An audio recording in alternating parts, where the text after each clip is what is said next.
40 minutos pasaron de las 7 de la tarde y acá prometimos un debate profundo, un debate distinto, un debate anclando, por supuesto, digamos, en todo lo que generó la peli 1985, el juicio a las juntas, del cual estuvimos hablando prácticamente, un tiempo antes de que se estrenara. Hablamos con el productor, hablamos con el director, estuvimos hablando con la gente que trabajó en la investigación. Muchos contamos, de quienes hemos tenido la posibilidad de conocer a Estracera, algunos de los miembros de la Cámara que participaron, digamos, en ese juicio, que fue tan importante por tantas razones y que además generó, a mí... No hablé nunca con Santiago Mitre, no llegué a hablar, el director. Pero todos le reclaman que falta una parte, falta Alfonsín, falta Carlos Nino, falta el andamiaje de la jurisprudencia que permitió que una cámara, digamos, juzgara a los militares y no un tribunal militar. Bueno, la verdad es que se dieron un montón de debates y a mí me parece que es más que interesante por ahí alguno de ustedes, y por supuesto se pueden comunicar, Nata, ¿dónde? 11 53 79 89 90, nos pueden ver por Twitch, por YouTube, Radio con Voz en Vivo, ahí aparecemos. Y se dieron muchos debates muy interesantes, pero uno particularmente y a mí no me parece nunca que hay que dejar el pasado atrás, me parece que hay que debatirlo, que hay que discutirlo, que nunca es suficiente. Me sospecho de esos países, y uno lo puede ver en la historia, que dijeron, bueno, acá cerramos, no hablamos más. No les ha ido particularmente bien, digamos. Me parece que esto está bueno que reavive. ¿Te pareció light? ¿Te pareció floja? Me gustó mucho, pero bueno, no importa. Pone el tema en discusión. Y vino Freddy Storani. Los de mi generación, por supuesto, lo conocen. Histórico referente del radicalismo, un hombre que ha estado muy cerca del expresidente Raúl Alfonsín durante su gestión, en distintos cargos, ahora nos va a contar. Y vino un día a Opinión Pública, el programa que tenemos con Jairo en Canal 9. Y contó, yo no sé, Freddy, ¿cómo estás? ¿Cómo andas? Gracias por haber venido. Contó, yo no sé si lo habías contado antes o por qué generó, digamos, tanto ruido, pero algo así como que cuando saliste a buscar a los peronistas para que fueran parte de la CONADEP, digamos, la previa al juicio, te dijeron, no, ahí no queremos estar. ¿Algo así fue? Sí, fue exactamente así. Y puedo contar el contexto, porque también hay que ubicarse en tiempo, espacio y quiénes eran los representantes en ese momento del peronismo. El presidente del bloque justicialista en ese momento, a quien yo me dirigí, era el sindicalista Diego Ibáñez, de los petroleros, del SUPE. No se había producido la llamada renovación peronista todavía. Y como es público y notorio y muy conocido, Raúl Alfonsín, entre otras cosas, había denunciado en plena campaña por la presidencia de la Nación el pacto militar sindical, que lo incluía. Y luego, a propósito del desarrollo del juicio, que nos convoca, digamos, y demás, muchos de los que fueron convocados, testigos de origen sindical, tuvieron una notoria amnesia durante el juicio. No se acordaban absolutamente de nada. Por lo tanto, si se quiere, lo mío era ingenuo, pero yo estaba respondiendo a un mandato. Porque también, como te conté en tu programa, debo reconocer que Alfonsín tenía razón. Porque yo proponía originalmente la creación de una comisión bicameral. A la luz de la experiencia de lo que pasó con la Ítalo, Comisión Bicameral de la Ítalo, en ese momento, que presidió el negro Guillermo Tello Rosas, que fue una calamidad porque no llegaba a ninguna conclusión por las diferencias que existían entre los diferentes partidos, bloques, etc. Alfonsín fue un visionario cuando quiso mantener a la CONADEP, que dicho sea de paso, vale la pena decir, que es la primera comisión de la verdad en el mundo, incluso precediendo a la existencia de la famosa Comisión de la Verdad que prohijo Mandela, por ejemplo, por el apartheid en Sudáfrica. Pero acá lo que contabas, digamos, y que generó muchísimo ruido, y ahora voy a seguir contando la parte de la historia, de la trama que no se vio, es que, bueno, Alfonsín te dice, bueno, busca a los peronistas para ser parte de la CONADEP, y te dijeron que no. Digo, no es que te contaron esto, vos fuiste personalmente a buscarlo. Sí, pero cuento el contexto, porque ¿por qué Alfonsín me designa a mí? Primero porque yo era miembro de la Asamblea Permanente por los Derechos Humanos. y había presentado, como lo puede verificar cualquiera, bastantes habeas corpus. Pero también debo reconocer generosidad en Alfonsín. Por un determinado momento Alfonsín dice: ustedes no presenten más porque son carne de cañón. Voy a presentarlos yo, los habeas corpus. Pero igual, ya habíamos presentado unos cuantos. Entonces, como yo era de una militancia en favor de los derechos humanos pública, y estaba en favor de una bicameral, digamos que Alfonsín, como buen político, me puso una zanahoria. Me dijo: bueno, vos que tenés ciertos pergaminos y autoridad moral para este tema, te encomiendo la tarea de invitar al resto de los bloques. Pero curiosamente, no fue solamente algo que podría ser esperable la posición de Diego Ibáñez, que me dijo que no le iban a integrar. Sino que también hablé con una persona que quería entrañablemente, yo personalmente, que era Augusto Conte MacDonald, de la Democracia Cristiana, que tenía un hijo desaparecido, muerto, una víctima. Y no quiero faltar a la verdad, pero realmente en el Salón de Pasos Perdidos, mejor dicho, en el lugar antes de entrar al recinto, me recuerdo el lugar físicamente muy bien, porque con lágrimas en los ojos me dijo que él estaba a favor, pero que los organismos no querían que se integrara con CONADEP. Porque dicho sea de paso, los organismos tampoco estaban a favor del juicio, porque no creían en el juicio. Eso está clarísimo. No creían en el juicio, y menos creían en una comisión de la verdad, que sirvió de base a la acusación fiscal, como lo dijo 700.000 veces el propio Estracera, que dicho sea de paso en su alegato final, cuando dice renuncio a cualquier pretensión de originalidad, cita el nunca más, que ya había sido acompañado por 200.000 personas, encabezado por Ernesto Sábato, y que se le entregaron en mano a Raúl Alfonsín. Bueno, a partir de los dichos, voy a tratar de hilar un poco de Freddy Storani en el programa. Hubo mucha gente que o se enojó, digo, en el caso de Juliana Di Tulio, que lo hizo público vía Twitter, y un día me levanto y tengo Eduardo Valdés escribe largo. Cuando se ve que cuando se va de rato, manda mensaje, y me mandaste un mensaje largo, no sé si lo recordás. ¿Era sobre lo de Freddy? Sí, claro, sobre lo de Freddy. No me acuerdo, no, Sí. Creo que era sobre la visión de la película, pero no tengo problema. Era sobre lo de Freddy diciendo, bueno, ¿qué quiere decir esto de que los radicales pusieron todo y los peronistas que pusimos? Lo habías dicho en términos más fuertes, no lo voy a... No, porque yo... ¿Se lo puedo decir al oído lo que dijo? Sí. No, yo puedo... Por ahí puedo lo decir recuerda... Que los nombres que está dando Federico Storani, que él fue a consultar, seguramente le dijeron lo que él dice que le dijeron. Eran los mismos que Alfonsín había acusado en algún momento del pacto militar sindical. Está hablando de Diego Ibáñez, está hablando... Nosotros, yo, Eduardo Valdés y el grupo con el cual yo militaba, estábamos en la Asamblea Permanente de Derechos Humanos, y puedo decir, el Seminario Juvenil de la Asamblea Permanente de Derechos Humanos estaba Jesús Rodríguez, estaba Javier Luna, que era un compañero también de la Unión Cívica Radical, estábamos nosotros, estaba Darío Díaz, que era un compañero del Partido Intransigente. O sea, nosotros militamos la Asamblea Permanente de Derechos Humanos, y ahí conocí a Alfonsín yo en los años... Sí, perdón. Eduardo Sigal. Eduardo Sigal estaba... Bueno, era un grupo muy importante de jóvenes que en el 78, 79, 80, 81, 82 militamos por la aparición con vida de los desaparecidos.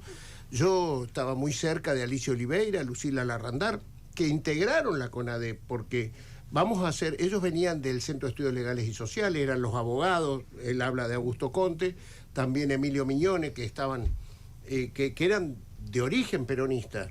Había una confusión, pero debo decir, sinceramente,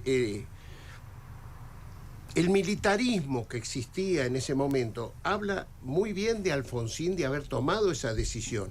Ahora, cuando nuestros compañeros peronistas pudieron sacar del poder a la conducción de ese momento del Partido Justicialista, que es cuando habla que estaba Vicente Leónidas Sadi en el bloque de senadores y Diego Ibáñez en el bloque de diputados. Cuando, yo debo decir, José Manuel de la Sota estuvo detenido, estuvo desaparecido en esos momentos en Córdoba.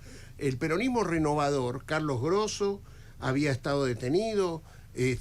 No eran gente que no les importaba al punto que creo que la historia es muy importante que el haber hecho lo que hizo el juicio a las juntas y la CONADEP previo, porque yo comparto en que la película le falta la parte sustancial, para mi gusto, que es el por qué llegó la causa a tribunales. Y llegó porque existió la CONADEP, y llegó porque se animó Adriana Calvo de la Borde, digo, para dar un nombre que está en la película y que fue muy simbólico, y detrás de Adriana Calvo de la Borde se animaron otros a contar las barbaridades que le estaba pasando.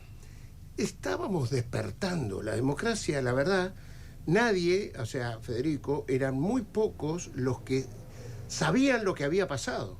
Es más, creo que el juicio tuvo la virtud, o los testimonios de la CONADEP, primero porque fueron todos tan fuertes, que fuimos despertando de a poco de las barbaridades de la realidad. Y también hablaba de la irresponsabilidad nuestra de hacer política en esos años, porque tampoco imaginábamos, ni vos cuando presentabas un habeas corpus, ni nosotros cuando yo trabajaba en tribunales.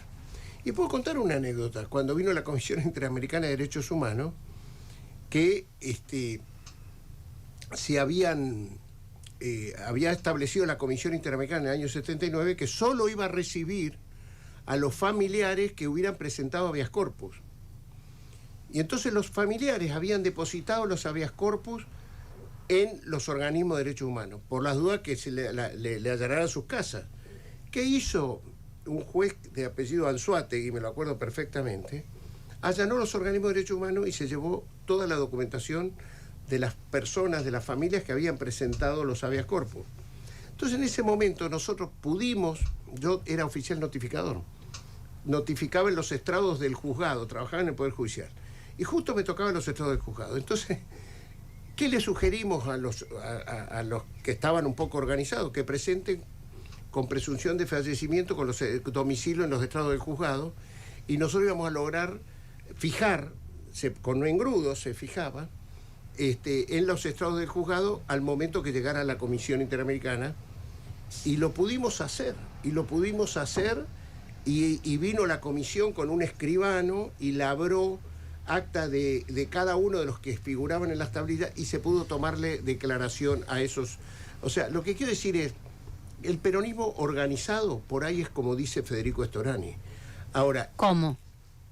Que no estuvo de acuerdo con digo, porque había un Luder ahí que yo proponía. No me voy a hacer cargo de la historia de Jorge Triaca, que fue lamentable, como a ver, le voy a poner nombre y apellido a lo que dice Federico. Baldassini, otro dirigente sindical que dijo que nunca vio nada. Era el dirigente de Correos, creo, el más histórico, el que más años tenía. Pero Luder apoyaba la autoamnistía, perdón, acercar el mic. Luder apoyaba la autoamnistía en caso de una victoria del peronismo. Déjame hacer alguna puntualización. Por supuesto que yo reconozco esto que está diciendo Eduardo, sería una tontería, por eso que yo en tu programa nunca hablé contra el peronismo, sino que hablé contra quien conducía. Se enojaron, dijeron gorilas, el peronismo puso a los militantes, se están olvidando de... Bueno, por eso. No sé por qué. No sé por qué lo habrán dicho, porque en ese momento yo lo que señalé, ¿a quién me voy a dirigir yo, enviado por el presidente de la Nación, sino al presidente del bloque del Partido Justicialista? ¿A quién me voy a dirigir? Al presidente del bloque del Partido Justicialista. Son ellos los que tienen la potestad y la posibilidad de integrar un miembro, si tienen la voluntad y el deseo político de hacerlo, tienen que designar un miembro. Y el presidente del bloque justicialista en ese momento me dijo que no la integraban. Y entonces le integraron 3 diputados solamente radicales, que les hago un homenaje, que son Horacio Huarte, de Punta Alta, López, de Chubut, Santiago Chiche López, de Trelew, Chubut. Que estaba en la Asamblea Permanente de Derechos Humanos. Exactamente. Qué memoria envidiable los dos, ¿no? Íntimo amigo, además. De Hipólito Zoraire. No, y de Mario Abel Amaya. También. Íntimo amigo, que murió en la cárcel, torturado por la dictadura. Sí, sí. Y Hugo Piusil, un militante del Valle del Río Negro, 3 bien del interior, que se jugaron los huevos realmente, porque el clima que se recrea en la película era real. Las amenazas no eran solamente para los fiscales, la amenaza era para los miembros de la CONADEP, que todo se trabajó, porque una cuestión jurídica importantísima es que la acusación fiscal se basa sobre hechos concretos, porque no podían acusar al voleo y genéricamente. Por eso que la película habla bien de los famosos 700 casos que seleccionan del trabajo previo hecho por la CONADEP. Sí, claro. Y luego quedan solamente 280 que tenían juicio, volumen. que son los que, claro. Y por eso, ¿cómo se van poniendo las penas? Porque te lo habrá contado alguno de los jueces integrantes. No podían, porque por más que uno les dijera, formaban parte de un plan, si vos no probabas el hecho concreto, las penas eran diferentes. Y es más, las penas de la Cámara luego fueron revisadas por la Corte y la Corte las disminuyó, no las aumentó. Eso es fáctico. Pero un tema más importante todavía, Romina. Hubo una campaña electoral y hubo 2 candidatos con chance de ganar. Hubo uno que planteó, si yo llego como primer proyecto de ley, envío el proyecto de anulación de la ley, mal llamada Ley de Pacificación Nacional, y el otro dijo, no se puede derogar esa ley porque ha producido los efectos de cosa juzgada. Traducilo, Freddy El primero está Eduardo fue Valdés, Raúl Alfonsín y el segundo fue Ítalo Argentino Luder. Que la verdad... Pero ¿qué proponía? Digo, Alfonsín para proponía, tecnicismo de... Alfonsín proponía derogar la ley de autoamnistía, mal llamada de Pacificación Nacional, que formaba parte de un acta de 19 puntos. El primero era ese, porque lo que más le interesaba a los militares era la impunidad. Y Alfonsín propuso, yo la derogo. Y Luder dijo, no se puede derogar. Por lo tanto, la campaña se hizo en ese marco también. Alfonsín cumplió. Cuando llegó, mandó el proyecto de ley y nosotros derogamos la ley, con la cual fue posible el juicio. Si hubiese sido otro el resultado, juicio no había. No había película entonces. Ahora, ¿por qué esta posición, digamos, del peronismo, Eduardo? De los que estaban al frente en ese momento del peronismo, pues también quiero decir, sí, Diolindo Vittel, que integraba la fórmula presidencial, fue el presidente del Partido Justicialista, que en el año 79, cuando viene la Comisión Interamericana de Derechos Humanos, denuncia porque no le... Alfonsín no estaba al frente del gobierno del radicalismo en la época de la dictadura, estaba la conducción de la línea nacional, que no quiso firmar lo que Diolindo Vittel y Arminio Iglesias inclusive firmó, que era la denuncia de que en la Argentina había desaparecidos, que había detenidos ilegalmente. Bueno, por eso las circunstancias son, yo creo que lo que vale es el comportamiento final, porque el peronismo mostró lo mejor de su expresión, y yo creo que es el hecho más genuino de la consolidación de la institucionalidad democrática conducida por Alfonsín, que fue ante la sublevación cara pintada, que era producto de las causas judiciales que se habían abierto, porque el juicio a la Junta termina y sigue el juzgamiento a los rangos inferiores. Y cuando citan a declarar, creo que era el capitán Barreiro, ¿no? Por una causa, creo que era en Córdoba, usa esa citación Aldo Rico y se sublevan los militares, pues dicen, no queremos que... Bueno, lo cierto es que esos días de Semana Santa yo tomo el peronismo que yo militaba, que ya estaba conduciendo Antonio Cafiero, y que decidió, sin duda, ir a la plaza y estar al lado de Alfonsín. Como ese sector mismo del peronismo, fuimos a la Plaza de Mayo con Alfonsín a los 100 días del gobierno. Era un lema que se llamaba, porque tenía que ver con consolidar estas ideas del juicio que iba a haber, los 100 días de gobierno para 100 años de democracia. ¿Te acordás, Federico? Sí. Con Dante Ullo, que era nuestro referente en la juventud peronista, fuimos a la plaza y nos ligamos una gran crítica de los sectores que estaban al frente de los bloques en ese momento. Como también, voy a decir una cosa, Antonio Cafiero, Alfonsín un día, cuando ya habían sido los dos expresidentes, gobernador, me acuerdo en la legislatura de la provincia de Buenos Aires, lo definió como el presidente que los argentinos se privaron de tener. ¿Por qué? Porque le costó caro haber ido a estar al lado de Alfonsín cuando se sublevaron los Carapintadas. Entonces, los procesos de la institucionalidad del momento de la decisión del juicio a la Junta, no es la misma institucionalidad que existía 2 años después cuando se sublevaron los militares, como tampoco era la misma institucionalidad del radicalismo cuando vino la Comisión Interamericana de Derechos Humanos. Les digo a los dos, ¿no? Les pregunto, en realidad, porque en ese proceso, en los 80, hasta que llega Carlos Menem, pasan muchas cosas, porque Alfonsín es ese que impulsa el juicio de las juntas y también es la obediencia a vida y el punto final.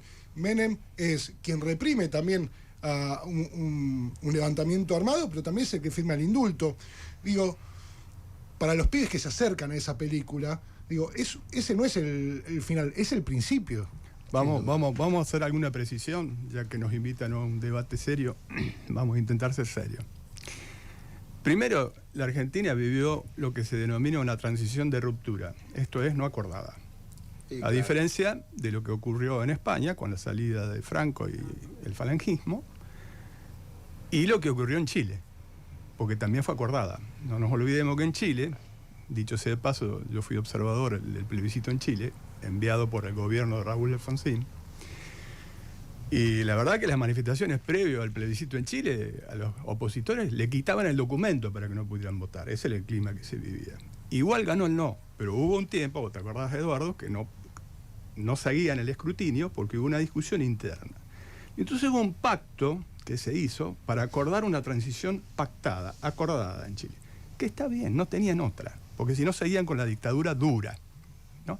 Por eso que a veces preguntan, ¿y por qué ahora se quejan de que había una constitución pinochetista? Porque es la de aquella vez. Pero Pinochet la quería empeorar todavía, porque la nueva quería ponerse un mandato de 20 años, o vitalicio, etc. Dicho ese paso, recordemos que Pinochet quedó como comandante en jefe del ejército y como senador vitalicio. Y que recién fue juzgado por una cuestión de extraterritorialidad de la ley penal, por una cuestión de una violación a derechos humanos de un español. Y lo hizo el juez Baltasar Garzón, para ser preciso. Entonces, con la derrota militar en Malvinas, se precipita la salida democrática. Pero no se había negociado, eso es lo que Claro, digo, o sea, pero las había otras un fueron acta de salidas 19 negociadas. puntos. Los militares no estaban derrotados militarmente en la Argentina, no se había producido una revolución. Entonces yo lo que digo es que lo de Alfonsín fue extraordinariamente valiente y corajudo, porque además durante Malvinas, dicho sea de paso, fue el único político relevante que no aceptó ir a Malvinas.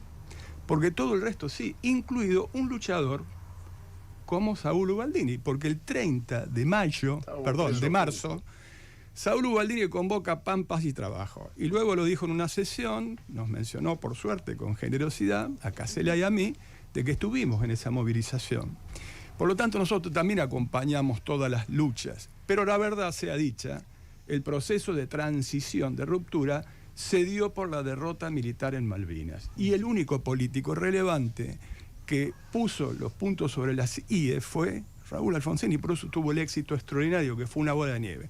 Yendo más acá, por decreto, como comandante en jefe de las Fuerzas Armadas, porque es el presidente de la Nación, ordenó el procesamiento de la Junta, si no tampoco había juicio. Pero como los jueces naturales eran las Fuerzas Armadas, tuvo que ir al Consejo Supremo de las Fuerzas Armadas, pero les dio un plazo. Pero por las dudas nos mandó un proyecto de ley para que se pudiera abocar la Cámara. Y así llega a los famosos jueces naturales, que significa la Cámara Federal, con el juicio histórico del nunca más y el alegato de extracción. Que de alguna manera como excusa nos tiene debatido. Estamos todos así mirando, ¿no? Porque además es escuchar la historia, Claro, es en eso, vivo, ¿no? primera Digo, persona. sí, en Hermoso. vivo, en primera persona está Eduardo Y te Valdés, contesto, está Freddy disculpame. Storani. Ahora quiero contar que nos están viendo un montón de gente en Instagram, ¿cómo es? En YouTube. En YouTube, en Instagram y en Twitch, @nodejes899 en Instagram, y también estamos en vivo en Instagram. Ah, bueno, chicos, por todos lados. Nos pueden ver en Twitch, en YouTube, en todos lados. Ponen No Dejes para mañana y seguro les aparecemos en algún lado. Pueden dejar su mensaje, después hacemos un pequeño bloque de mensajes de oyentes para no dejarlos afuera. ¿Dónde pueden comunicarse? 11 53 79 89 90, Romy. Sí, acá estamos todos, ¿eh? Falta mi ley. No, dale. Dale. No, yo le quería contestar. El tema, a ver, por supuesto que en una transición no acordada de ruptura, metafóricamente, y lo dije también en el programa de Romina, era como caminar en un campo minado. La supuesta ventaja es que no había condicionamientos visibles, porque no se aceptaron. Pero todos los días vos podías pisar una mina que te retrotrayera a la situación anterior, esto es, a la dictadura. Por lo tanto, era un camino extremadamente difícil. ¿Qué es lo que quiso hacer el gobierno? Y esto sí es cierto, separar la paja del trigo. Tratar de cooptar a los militares más prodemocráticos, si se quiere, y aislar a los más extremos. Era inteligente esa política.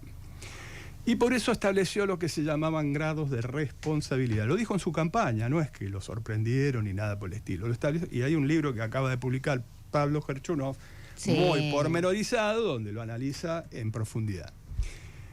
La ley de punto final a mí no me produce ningún agravio, porque era un plazo, porque vos en esas condiciones no podías tener abierto sine die para que se presentara una denuncia, porque es lo que acaba de decir Eduardo. ¿Vos qué hacías cuando llamabas a un oficial a que compareciera y se acuartelaba y lo defendían sus propios camaradas en el cuartel? ¿Cómo hacías? ¿Lo mandabas a matar? ¿Qué hacías? No, era imposible. Por lo tanto, necesariamente vos tenías que establecer grados de responsabilidad para poder seguir con el bien mayor, que era la preservación del sistema democrático. Y dicho sea de paso, la obediencia de vida está en el artículo 34, inciso 5 del Código Penal, que habla de obediencia de vida. No obstante, porque quiero ser totalmente honesto, yo no estaba de acuerdo con la obediencia de vida, porque aceptaba lo que se denomina doctrina de obediencia de vida ciega. Y yo no estaba de acuerdo. Yo creía que toda orden tiene que tener algún grado de razonabilidad, aún para ser cumplida. Y lo dije, tampoco es que me lo estoy diciendo acá, lo dije cuando me tocó hablar, porque yo era diputado en ese momento. Pero lo que sí debo decir es que cuando Alfonsín se fue, y lo traje a los números, había 46 altos jefes militares presos, 8 con condena firme y el resto procesados y presos. Y cuando llegó Menem, que es distinto, no confundir punto final de obediencia de la vida con indulto. Indulto etimológicamente significa perdón. Y es una institución que viene de la gracia divina para los monarcas y que se utiliza generalmente para aquellas personas que van a ser indultados con condena firme y casos individuales. Menem hizo una suerte de amnistía. ¿Y a quiénes indultó? Indultó a todos los que habían sido condenados por el juicio histórico del año 85. Entonces lo que yo le reprocho también a la película es que no tenga una placa final que diga, porque dice una placa final, pero porque está negando el objeto del juicio. El que indultó las condenas del juicio fue Carlos Saúl Menem. Eduardo. Bueno, yo voy a decir, agregando más sobre la importancia que tuvo la democracia argentina y cómo se llegó, porque fue por la derrota de Malvinas que salimos a la democracia, que la decisión de Alfonsín de convocar a un plebiscito por el tema Beagle fue de tan importancia para Chile que los chilenos dijeron, pero ¿cómo? En Argentina deciden resolver el conflicto limítrofe votando en un plebiscito y nosotros acá lo resuelve Pinochet por sí mismo, que le obligó la conciencia ciudadana a convocar a un plebiscito sobre su permanencia o no al año siguiente. Por eso se cae, o sea, el efecto de la democracia argentina fue muy importante a la salida democrática de Chile, a la salida democrática de Uruguay, a la salida democrática de Brasil. Tancredo Neves, que Brasil sale a la democracia por la luz. Ninguna de esas dictaduras estaba pensada en que se iban, si no fuera por el reflejo de lo que fue la democracia. O sea, voy a decir eso, quiero decir que lo sostengo y lo investigué aparte, que no lo dicen los radicales, la influencia que tuvo esa democracia en los países vecinos. Estaba Raúl Alconaz en la Cancillería, con Caputo, trabajaban con los Jorge sectores...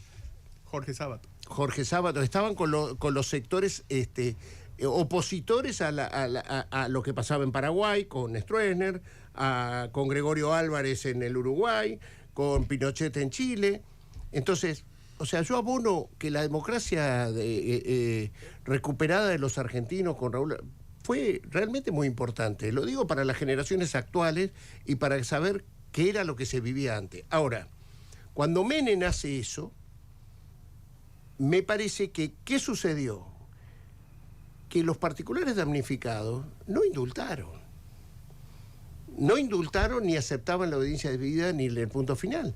Y entonces se presentaban en los países donde tenían ius sanguinis, tenían derecho de sangre, y me acuerdo que a mí me tocó ser jefe de gabinete de la Cancillería en el 2003 con Néstor Kirchner y Rafael Bielsa de canciller. Cuando llegamos teníamos una cantidad de exhortos a contestar a la justicia francesa, a contestar a la justicia española, a la justicia italiana, sobre casos que se estaban... Yo me acuerdo, voy a valorar ahí al presidente Kirchner, porque le contamos eso, y él dijo una cosa muy simple, no es que hubo teorías, lo que no se juzga en la Argentina se va a juzgar en otro lado, y lo que es vergonzoso es que se juzguen cosas que han sucedido en nuestro país, que es responsabilidad nuestra, y entonces decidió ir sobre una acción de una ley, de un proyecto de ley que ya había presentado... ¿Carrió? No, la chica Walsh. Patricia Walsh. Patricia Walsh. Y se derogó la ley de obediencia de vida y punto final, y se pudo terminar de juzgar. Fue la nulidad, ¿no? Lo que se votó, no se derogó, se votó la nulidad. La nulidad. Pero lo que quiero decir, yo no quiero pasar facturas a un otro porque es una cosa completa, y sobre todo si sos particular damnificado, ves la historia completa. Entonces, a mí me parece que hoy la Argentina, gracias a eso, se lo digo a los jóvenes que descreen mucho de la política, en el mundo tiene un liderazgo de concepto. Brasil tiene un liderazgo de volumen, y creo que Argentina tiene un liderazgo de concepto. Dentro del concepto positivo que tiene es la institucionalidad democrática y cómo se juzgó a los militares de la dictadura en este país. Eso es un valor agregado de nuestro país, en el cual están las idas y vueltas. El militarismo era un poder que venía en la Argentina desde el año 55. Se volteó todos los gobiernos habidos y por haber. Con Eduardo Valdés, con Freddy Storani. Qué bueno poder hacer esto, ¿no? Qué bueno poder parar. Hermoso, dice Álvaro Herrera. Dijo, vine, hay picada. Está como en el teatro, ¿viste? Cuando yo estoy en un teatro. No, estamos todos, ¿no? Sí, claro. Dame política y comida y yo soy feliz. Pero política de esta, dame, un poco. No me filtres un video que te peleaste y te dije, no, de esto, nada, ya vamos a estar hablando, pero bueno, el disparador fue 1985, radicales, peronistas, de esto estamos hablando, y está bueno que los oyentes estén ahí participando del otro lado. Lo probamos con Fer, porque le cuento a Freddy, le cuento a Eduardo, a los dos los conozco hace mucho tiempo, saben que los quiero y que los respeto. Es una prueba, digo, puede fallar, porque en medio de tanta vorágine, de tanta información, donde estamos todos locos, qué pasa con el dólar, qué pasa con no sé qué... Bueno, parar, a reflexionar, a hablar de política... Está bueno, sirve, quieren escuchar, aparentemente sí. Están del otro lado, están participando por teléfono, están participando por WhatsApp. ¿A dónde? 11 53 79 89 90. Empiezo con los mensajitos. Gonzalo Acuña dice: 1985 es una película, un hecho artístico y comercial que interpela sobre el juicio a las juntas, y esa es su virtud junto a su lenguaje universal, y ahí radica su éxito. No es un documental ni una reconstrucción histórica. Alejandro Pérez Volpin dice: gran debate, el respeto sobre todo. Claudia dice: y faltaron las marchas multitudinarias que apoyaron y sostuvieron el juicio desde las calles. No hubo errores, no hubo excesos, son todos asesinos los milicos del proceso. Así impulsábamos la teoría del plan sistemático. Mensajitos que llegan al 11 53 79 89 90. ¿Qué tal? Buenas noches. Solo quiero decir que Storani tendría que dar clases en todos los colegios de lo que dijo. No hay nada más que agregar. Tiene una memoria prodigiosa, participó y es la verdadera historia. Gracias, muchas gracias. Gracias por la clase de historia que estás dando. Tengo 61 años, obviamente soy un poquito más joven que Federico y Valdés, y la verdad que me emociona escucharlo porque lo que dice es cierto. Y la verdad que les agradezco esta entrevista y esta charla hermosa. Un beso grande y sigan así. Walter de Almagro. Felicitaciones, los estoy escuchando. Abrazos y besos. Soy Dolores de Boedo. Qué bueno escucharlos, la verdad, una charla tranquila, enriquecedora, porque hay cosas que a lo mejor uno no sabía, y es bueno escucharlo a las dos personas, a Estorani y a Valdés, tranquilos, sin peleas, hablando muy respetuosamente. La verdad que una charla muy enriquecedora. Felicitaciones. Soy Claudio de Flores. Siguen llegando los mensajes. Simplemente quiero decir, digo, después no vamos a estar charlando, pero qué baja está la vara, ¿no? No por ustedes, pero digo, bueno, pobres actorales. No, dijeron dos pavadas y la no, no por Eduardo ni por Freddy, pero digo, mirá la necesidad que hay del otro lado de este clima, de este tono. Eduardo, la verdad que es bastante más calentón. Y yo le agradezco, digamos, esto, quienes lo vieron y lo ven, digamos, actuar por ahí en la cámara, ven que a veces tiene un tono un poco más. Pero miren los oyentes. Federico no sabe lo que es. Bueno, Ahora pero está tranquilo, sí, justo. ahora está tranquilo. Pero lo que digo es que, miren lo que están agradeciendo. O sea, por favor, escúchenos un poquito. Digo, la dirigencia en general. Están agradeciendo el tono. Posiciones distintas, por ahí hay momentos más ríspidos. Se está tratando un tema jodido de verdad. Digo, acá no se está hablando de una boludez, de una internita, nada, estamos hablando de qué rol ocuparon los principales partidos cuando nace la democracia frente a qué hacer respecto de los crímenes aberrantes de la dictadura. No estamos hablando si la paz o si no sé qué pasó, no estamos... Y todo se puede hacer. Lo que digo que baja está la vara, por supuesto que no me refiero a lo que están hablando ni Estorani ni Valdés, sino el agradecimiento profundo, donde no se patotean, donde no hay bravuconada, donde se suman, donde estamos tan angustiados, estamos con tanta incertidumbre. Digo, los argentinos no se pueden tomar un café. Les vuelvo a contar, ayer le hacíamos una entrevista a Guado de Pedro, que hablaba de la reforma constitucional y de la reforma de las PASO. No me quiero meter ahí, pero él decía, bueno, juntémonos todos para hablar de un proyecto 2027, y vos lo escuchás, no sé, a Larreta, pero para darte un ejemplo, y te dice, con el kirchnerismo no me junto porque no les creo. Porque cuando fuimos a Olivos y los acompañamos en la revuelta policial para defender la democracia, nos metieron la mano en el bolsillo y nos sacaron un punto de coparticipación. Con esa gente no se habla. Entonces, frente a eso, escucharlos... Con Patricia Burri tampoco está hablando, así que... Con Patricia... No, con Patricia Burri tampoco... Te tira el palito. Sí, Vos de tirás paso un ya tema, lo tiene. vos también. Sí, ya lo tiene. Así, digo, mirá lo que se agradece. Escuchamos oyentes y vamos con Davidovsky. Hola, soy Laura de Villa Pueyrredón, tengo 53 años. Y me parece alucinante, genial, muy sanador estas charlas. Necesitamos mucho de eso los argentinos en este momento. Los necesitamos mucho. Muchas gracias. Muy bueno, la verdad los felicito. Muy buena clase de historia y contento de verlos y escucharlos. Damián de Luzuriaga.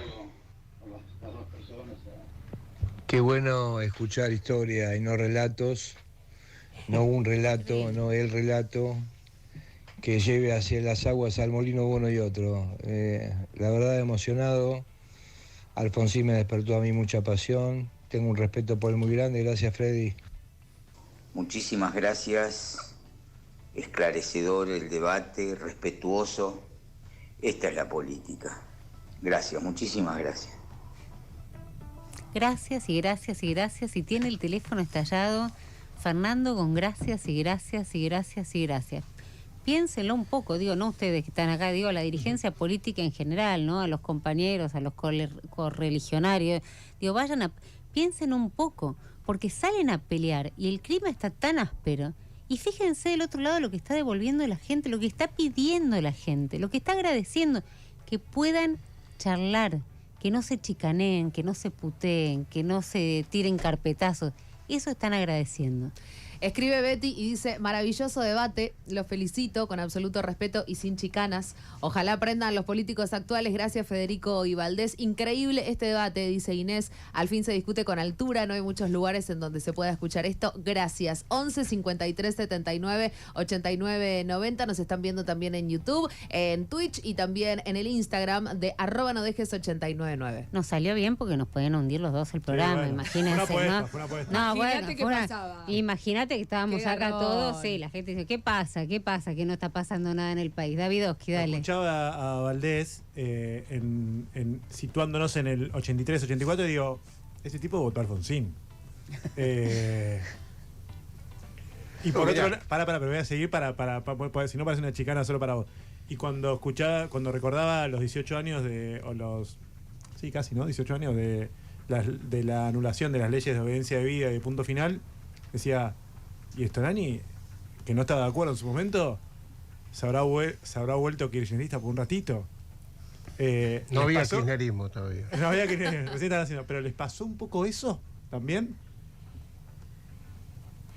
Mira, yo creo que una de las causas de la derrota del peronismo del 83 es que no se había hecho autocrítica. El peronismo quedó congelado en el 76. O sea, los que conducían el peronismo en el 83 eran los mismos que estaban al frente del peronismo en el 76. Y esa fue, creo, la causa principal de la derrota del 83. Y en cambio el radicalismo se había renovado absolutamente, o sea, de un Balbín, Contín, que eran la línea nacional, creo que era, tengo buena memoria. Se había renovado porque era un cambio muy importante el de Alfonsín respecto de lo que era línea nacional. Balbín, Contín, de la Rúa, bueno, eran personalidades conceptos, historias absolutamente diferentes. Y eso le dio el triunfo. O sea, la gente, yo creo que el pueblo no se equivoca. Cuando vos haces mal las cosas, te la factura. Esto es verdad. Y yo siento eso, y llevó 3 años, 4 años poder renovar el peronismo en sus autoridades. Y ahí fue, en la esencia del peronismo. Yo hablaba de Antonio Cafiero y hablo con Antonio porque siento emoción cada vez que las cosas que él me enseñó. Antonio, saben que todo el gabinete de Isabel Perón fue preso el 24 de marzo del 76, todos presos. Antonio había sido nominado un mes antes embajador en el Vaticano y estaba en el Vaticano para presentar cartas credenciales al día siguiente del golpe. Y él decidió volver a la Argentina sabiendo que iba a ir preso y se volvió igual, no se profugó. Y fue preso y fue al barco y después siguió preso en otro lado. O sea, son conductas, ¿qué quieren que les diga? Conductas que a mí me marcaron. Por ejemplo, el día que muere Alfonsín. Les voy a contar una anécdota. Acércate al micrófono porque el día que muere Alfonsín, alguien de la familia, creo que no me acuerdo quién es, que me llama para ver si Antonio podía ir al entierro en la Recoleta del doctor Alfonsín. Y como digo, los pueblos no se equivocan.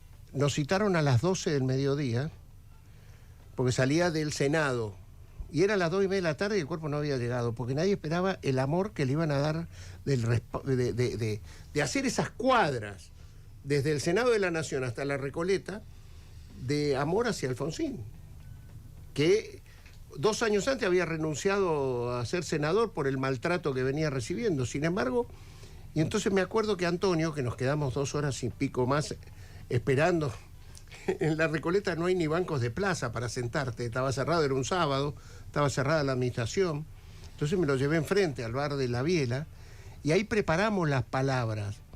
Y yo me acuerdo que él dijo, después de Perón, mirá que la vida dilatada que había tenido Cafiero, lo dijo en público, pero lo pensamos ahí en el bar, que Alfonsín había sido junto con Perón los tipos que más le habían enseñado en su vida. Un contemporáneo de él, que aparte quiero que sepan cómo venía la política. Antonio Cafiero y Raúl Alfonsín son contemporáneos en la política. Claro. Fíjense lo que era la Argentina del 45, el 55, 65. ¿Saben cuándo se conocieron Cafiero y Alfonsín? Para que vean, no había grieta ahora nada más, la grieta que era en ese momento, dos tipos de la provincia de Buenos Aires, del mismo distrito, que fueron políticos de raza desde los 18 años, se conocieron en el año 82. Recién en el 82 pudieron hablar por primera vez Alfonsín y Cafiero. Y sin embargo, Cafiero en esos años dice, este es el hombre que después de Perón más me enseñó. Lo dijo en La Recoleta. Ahora, ¿en qué momento, y les pregunto a los dos, porque muchos dicen, bueno, para los pibes, para la nueva dirigencia, bueno, Agus que cubre política, que ahora quiero que se sume también. Digo, ¿en qué momento se pierde esto? Porque hablan de respeto, digo, en un momento también, ¿no? En un clima sumamente álgido, e insisto, con temas muy complejos. ¿En qué momento se pierde el respeto, gana la chicana, se busca anular al otro? Resulta imposible pensar, recién hablabas, digo, de la Moncloa y todo se llena la boca de la Moncloa o de la solución a lo israelí, no se sientan a tomar un café, no se pueden sentar a tomar un café, y que hablan de consenso y de proyectos a largo plazo y de no sé qué. Digo, ¿cuándo pasó? ¿Cuándo se rompió? Parezco Vargas Llosa, ¿no? Como cuando... Cuando te jodiste esa balita. Sí, exactamente. Cuando se jodió el Perú. Sí, cuando se jodió el Perú. ¿Cuándo se jodió la política argentina? ¿Con quién? Conversaciones en la catedral. Sí, sí, exactamente. Bueno, primero déjame hacer algunas precisiones de lo anterior, porque primero reivindico la película porque ha puesto en este debate, pero a uno de los oyentes digo que la placa inicial dice basada en hechos reales. Entonces, Este es el Estorani que yo conocía. Y preguntabas de las chicanas. No, digo, entonces está perfecto que haya ficción, está perfecto pero también un poco de realidad a los efectos de mantener la cercanía con los hechos reales. Y más de qué realidad aparte, ¿no? No, por eso. Es decir, no estaba, es imposible no hablar de la CONADEP en esa película. Y creo que 5 segundos bastaban para mostrarlo a Sábato entregando el informe, sin que diga una palabra. Alfonsín sale una voz allá lejana, como un padre que está por allá arriba, pero bueno, está bien. La película ha motivado un gran debate y bienvenida sea la película. Yo estuve la semana pasada en la Facultad de Derecho de La Plata, había 1000 alumnos debatiendo este tema, así que bienvenido sea, porque nos permite nuevamente poner blanco sobre negro. El tema del Beagle, Eduardo, claro que sí. El peronismo estaba dividido en ese momento y por supuesto que nosotros trabajábamos con lo que era en ese momento un embrión de la posibilidad de la renovación. Mi vicepresidente en la Comisión de Relaciones Exteriores, porque yo era presidente de la Comisión de Relaciones, era, sí, José Octavio Bordón, que me ayudó, porque dicho sea de paso, el peronismo oficialmente estaba en contra y nos ponía al borde de una guerra con Chile. Nosotros, porque los tratados no se modifican por un plebiscito. La Constitución dice, se aprueban o se desechan. Sí dice la Constitución, porque utiliza la palabra desechan. Por lo tanto, o sea, era plata o mierda. Y si era mierda, volvíamos a una situación prebélica.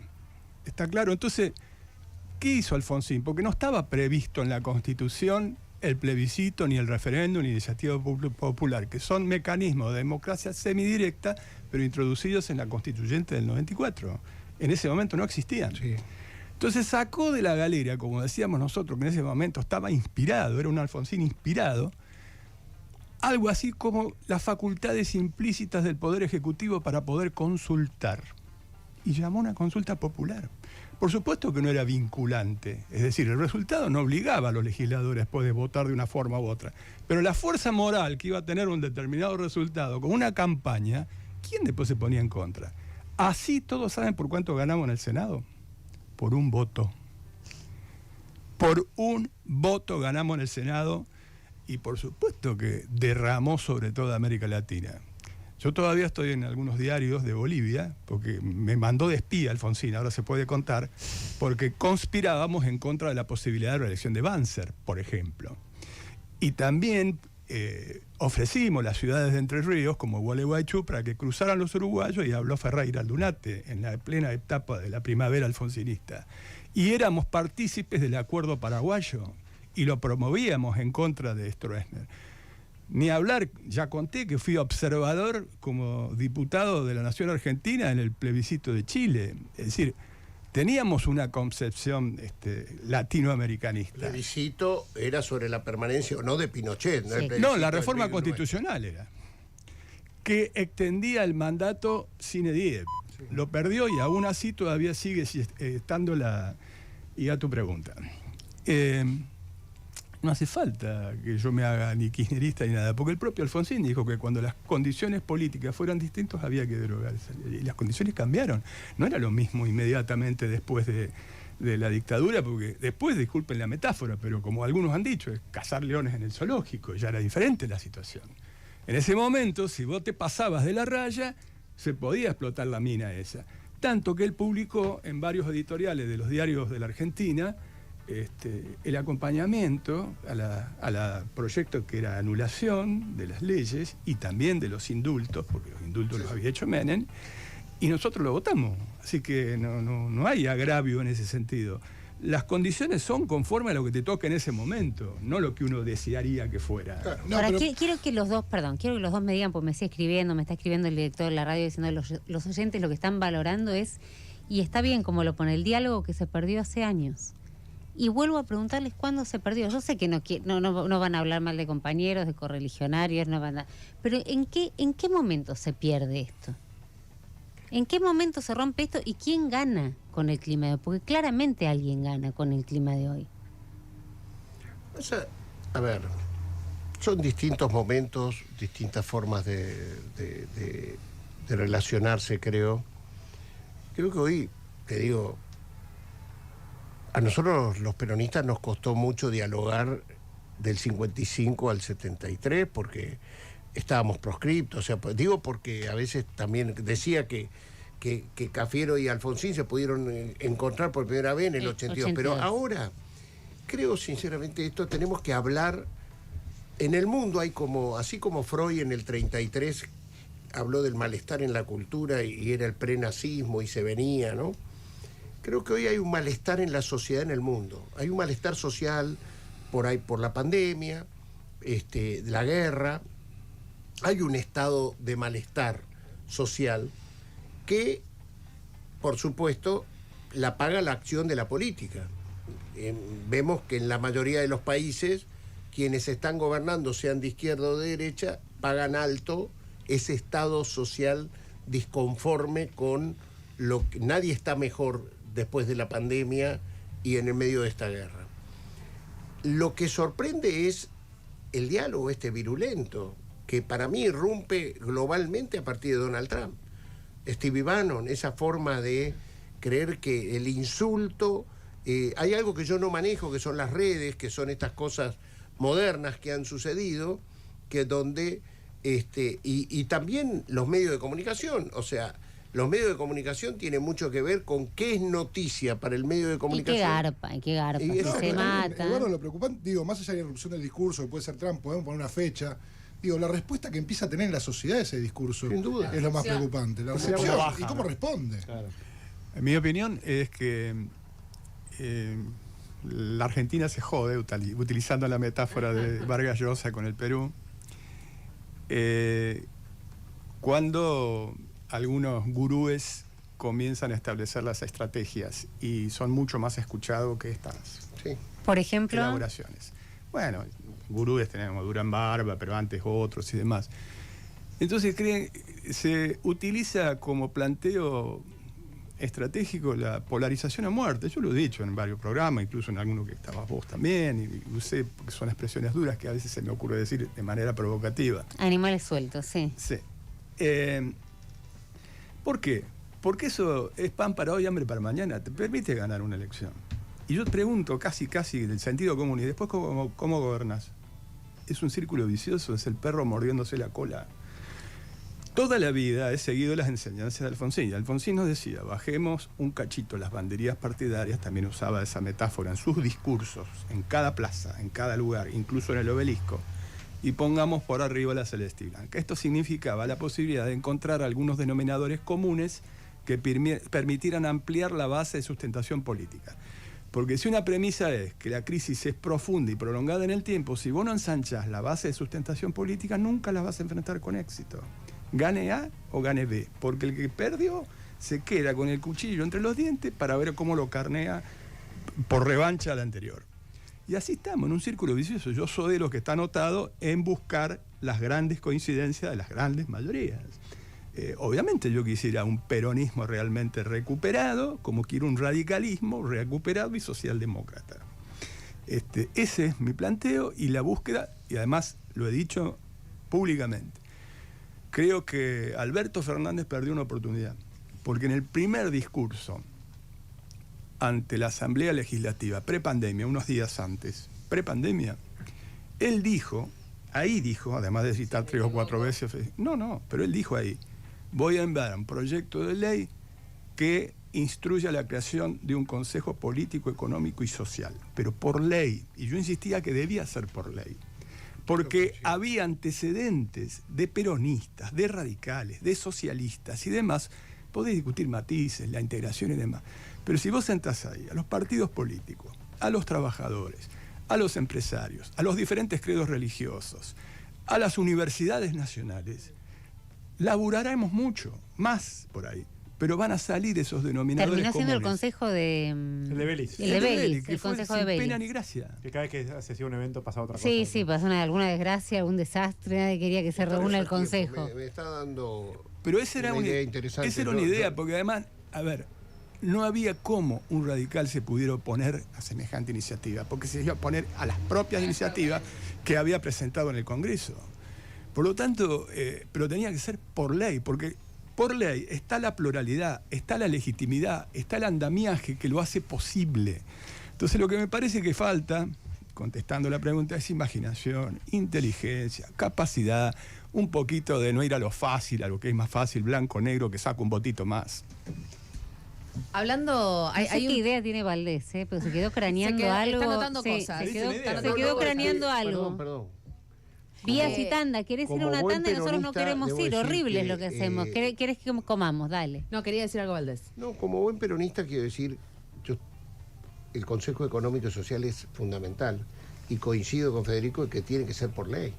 Y ojalá que esa ley, que me la tomo al trabajo, sea firmado por todos los sectores políticos, no de unos sobre otros, que lo que presentemos sea colectivo, el acuerdo político que podamos encontrar aquí ahora.